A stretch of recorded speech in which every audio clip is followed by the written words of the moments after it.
চাইলে তার খোঁজ পাবো। আসলে তাকে অনেক ভালোবাসি, তাই খুঁজি।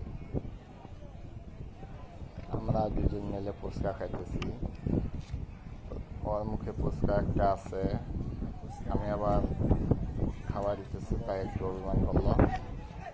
মুখের মধ্যে একটা আছে, আর একটা কীভাবে দিতেছি, তাই একটু অভিমান করছে। তো এগুলো আমার শেষ স্মৃতি। এরপরে ও আমাদেরকে ফেলে আবার কিছু কথায়, তাও জানি না মানুষ কি হলো, আল্লাহ ভালো জানে সব কিছু।